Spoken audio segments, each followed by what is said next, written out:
Hey, good morning, afternoon, evening, whatever, folks. We're gonna have shit weather for a while, so I thought I would do a quick little garden tour so you can see how everything's turning out. Because it's starting to go a little bit wild here, which is fun. So we'll start where things make a little more sense.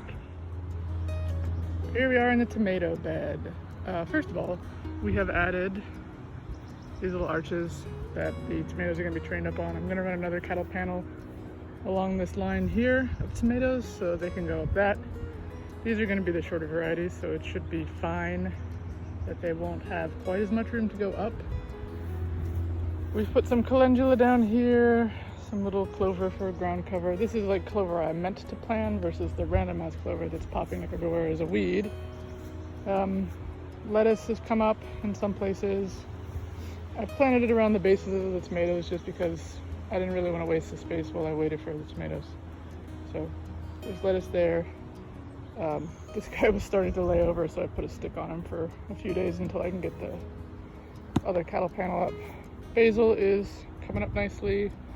My one sad little lettuce leaf basil plant that I bought and put in the ground has not been doing very well. Oh well. You can see a lot of these tomatoes here. I've just pulled off some suckers. I'll show you where I've set up a little like cloning room to try to propagate some more, just because I don't want to waste them. And you can see these guys will get tied up and they'll go up, up, up. And maybe even over some of them. I don't know. In California I had like 10-foot long tomato vines, so see what happens here. Onions are very happy. These are determinate varieties for the most part. I think that's actually not a determinate. These two I moved and they didn't like it, so they're looking very sad.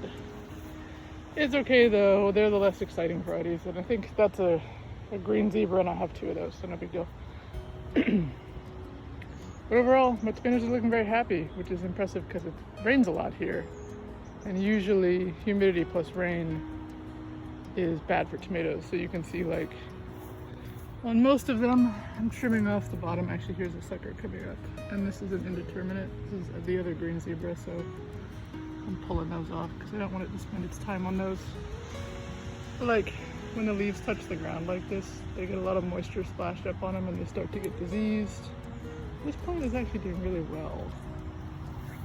So, I'm not pulling them yet on the ones where they look healthy. Where they started to look sickly, I've cut them off. More lettuce, cilantro. I just planted basil along the edges of these beds. This was supposed to be parsley, none of it came up, which isn't surprising, it went in really late. So I don't know what I'm gonna do here. That's a little ground carrot that I planted out yesterday. It has the cutest little flowers. If you can still see it, it's adorable. And they're like little tiny tomatillos. They're also known as gooseberries. So they're really tasty. You just pull them and eat them. Or rather, they fall off onto the ground. That's why they're called ground cherries. And then you know they're ripe when you eat them. That's just a random piece of garlic I had in the kitchen, and I thought, well, plant it. This is my chamomile that was really sad looking. It has come back to life. So it was just being dramatic. Planted out some chard. Here's way too many cucumber plants. I'll kind of let them establish dominance, and then whichever ones don't take off, I'll probably dig up and maybe give away or throw away or whatever. At the end, we have cosmos coming up, looking very happy. These little guys. Very cute. And then, of course, my lettuce that's just taking up space while I wait for the plants to flower out. Or not flower out, grow out. Put some beans in here because I wasn't sure how long it would take the cucumbers to take off. But I have enough beans, so like it's not really the end of the day to me if they don't get to become beans. Speaking of beans, here's a tale of two varieties. Noodle beans, very small, sad looking, not really going anywhere yet. We'll see what happens. And then these are the scarlet runner beans, which apparently fucking love it here. They're already starting to climb. So you can see them starting to take off. Some of them I've had to train with these little sticks. Like this guy. Just trying to, I don't know if this is true, but I think they can kind of tell when they've touched something and they start to take a walk on it. So like I'll notice, like while they're just hanging out in space like this one, it seems like it takes longer to grow, but as soon as they touch something like these, it just up it goes. So I wonder if there's a mechanism in there that like lets them know, hey, you're on your way, buddy. These ones I planted way later. These ones I started indoors, the bigger ones. But these are all scarlet runner beans, and they are so much happier than the noodle beans. And these ones on the end here, the smaller ones, are greasy grits. So I think the middle is rattlesnake. But what I'm hearing is the scarlet runner beans really like Seattle. The rest of this is kind of dry herbs on the end here. I don't know if I'm going to be able to control the water enough to make them happy. But my hope is that I'll be able to kind of concentrate my watering here on the edges and keep it relatively dry for the sage and the thyme and stuff in the middle. In my experience, like thyme won't die if it's too wet. It'll just grow a lot slower. When it's dry and hot is when thyme starts to go really nuts. Oregano, variegated sage, non-variegated sage. And here's where things get crazy. Well, actually, let me show you my squash plants first because they're fun. This is pumpkins. I think these two are sugar pie and these two are big ones, and then I planted in these silver pumpkins for funsies. This is way too many plants for this space, but we'll see what happens. I don't know, I'm just playing around this year. I built a shitty trellis and I put these are the cave beans, which are neat. They're supposed to get really long. I'm hoping they'll go up and over. Pumpkin plants, they were really small for a while, and then we had a couple days of really hot weather, and I think they really enjoyed it, and they just exploded. This is gonna be at some point all flowers, so I've started some black sunflowers. A couple of them have come up. I've got some more starts in the greenhouse if they decide to be pathetic and not come up. I just planted a row of, well, in the back I put this dark red amaranth, and up front I put purple straw flower. And then these are going to be black hollyhocks in 2 years. The little clusters, those are black snapdragons, and these are black pansies. So the idea is that it'll have a very like nicely layered kind of goth flower bed here that will look really good from the house.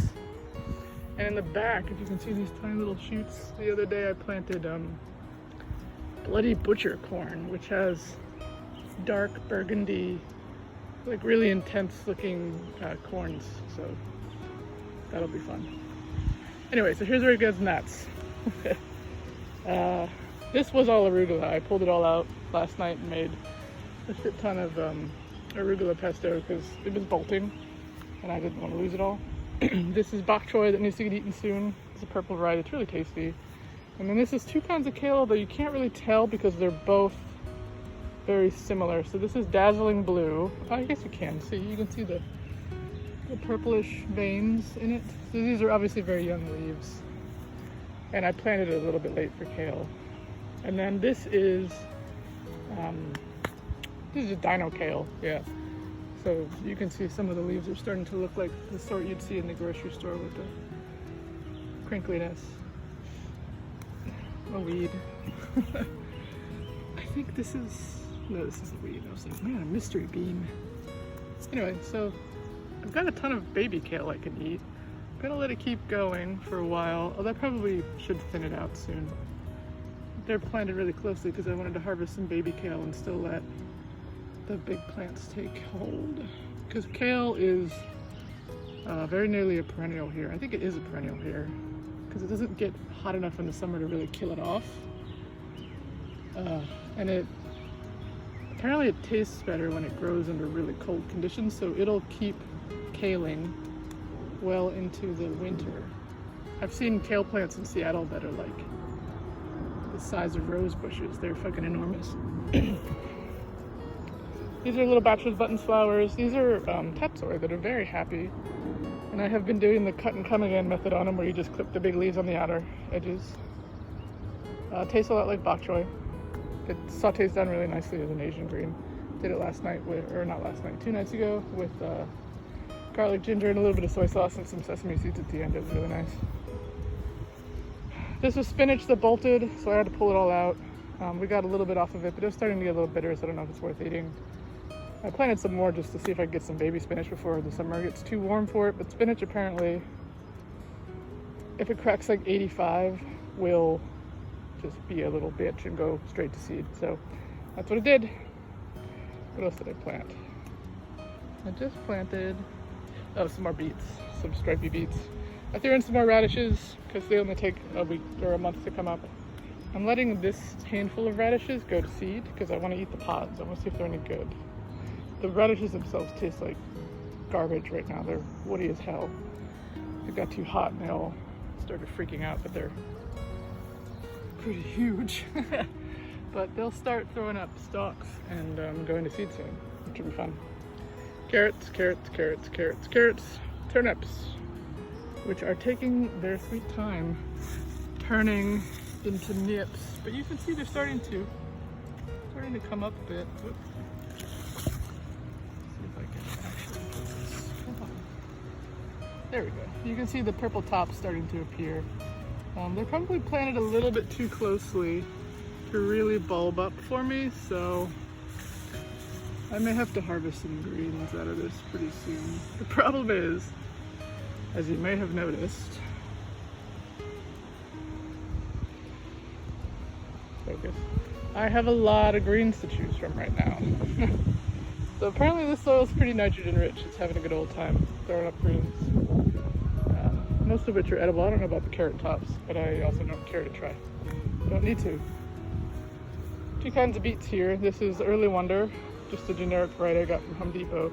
And these are an heirloom called bull's blood. There we go. And their greens are delicious. They're like salty and really strong, which I like. Beet greens, they're one of my favorite greens. And they are just really interestingly good. But you can see actually, like, if you look at them side by side, it's really no surprise that these are Early Wonder beets because they are fully twice the size of the bull's blood, which are admittedly a little crowded. I mean, they're very crowded. So I need to thin this whole section, frankly. Thinning is just so hard because you have to get rid of stuff. And like, these are all edible greens. So I keep thinking like, oh, I'll harvest them and I'll eat them. But like, you know, you don't want to eat turnip greens 4 nights in a row. Or at least, you know, I don't. It gets a little old. And here are some peas. There's peas planted all along the beds. These ones are, these are 2 trailing varieties. This is Wando peas, and these are magnolia blossom tendrils, which you can see. Rather than just doing all leaves, they throw off a lot of tendrils, like a ton of them, and they climb like crazy. So they're getting really tall. The Wando peas are taking a little bit longer.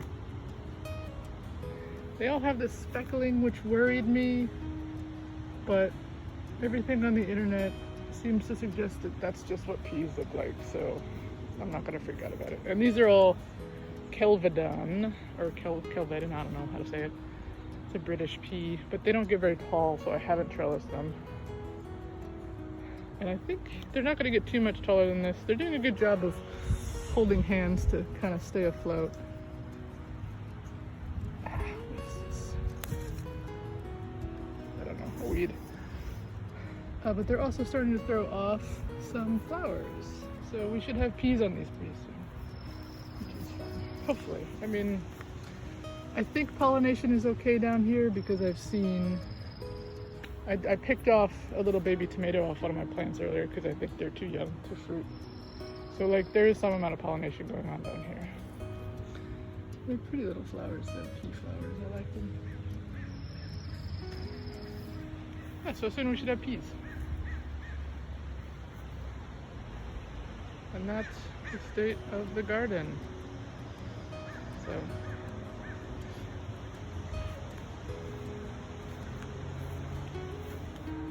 I guess over here we have one more bed actually. The hot plant's not going to stay here. I'm just letting it chill here for a bit because it was getting toasted inside the greenhouse. It may be burnt too far gone. Marjoram, these are Lakota squash and these are butternut squash. And you can tell the Lakota squash growing way faster It is getting more sun because the butternut doesn't get full sun until right about noon. Like noon to 6 maybe. The rest of the time it's shaded by the greenhouse, so it's getting partial sun. Anyway, I planted more corn along the edge here, and then in the back I did dill and tarragon, which if they do what they're supposed to do, they should basically be there for the rest of time. Yeah, so that's that. Let's take a look in the greenhouse. Okay, welcome to my greenhouse. We have some really sad looking tomato seedlings that, man, I don't know what happened, but they are pathetic. They have pretty strong stalks though. So I don't know if there's a disease in here or if they're just not getting enough sun or what, but man, this foliage is rough. This may be maybe a failed experiment this year. I may have to find a better way to start tomatoes in the greenhouse. I think it needs, I mean, it definitely needs to be heated in the winter because it was too cold when I started them. It's probably just too much temperature variance in here because in like April it was going from, 40 degrees at night to 100 degrees during the day. So probably too variable for them. Anyway, a couple random herbs that I haven't gotten rid of. Here's my sunflower starts. They are very leggy. We'll see. And then these are just a bunch of sad pepper plants that I've been keeping in here because I can't plant them out. It's too cold at night. But they are looking rough in here, so I don't know if they're gonna live or not. Except for the serranos, they're actually perfectly fine. It seems like they're perfectly fine anyway. Give that dead leaf. And this is my cloning chamber. So I've been pulling suckers and just leaving them in here to see if they'll develop roots. Some of them are labeled. This is like a handful of ones that got way too far, and I just threw them in a cup because, I mean, if they'll root and I can plant them, like there'll be clones of the plants out there, and I'll have basically free tomato plants. So like if those ones, if they all succumb to a blight or something sweeps through the garden and I lose a bunch of tomato plants, I'll have backups here is the hope. So we'll see if this experiment succeeds. But basically what you do is you cut off a sucker, where I showed you earlier that little section in the armpit, and then you just want to get the end in the water, and in a week or two it'll develop roots, usually, unless something bad happens. You want to try to keep the foliage out of the water because, like I said, tomatoes, when their leaves are wet, they tend to get diseased and die. So, yeah. Like this one was laying in the water and you can see it got a little bit fucked up. But in a week or two we should have some little clone babies that I can put in dirt. Fingers crossed. Well, that's it for today. Thanks for joining me on these silly little walks. They're not as exciting as all that, but I don't know. It's nice to spend time with you. Hopefully we can do it again sometime. We'll see you.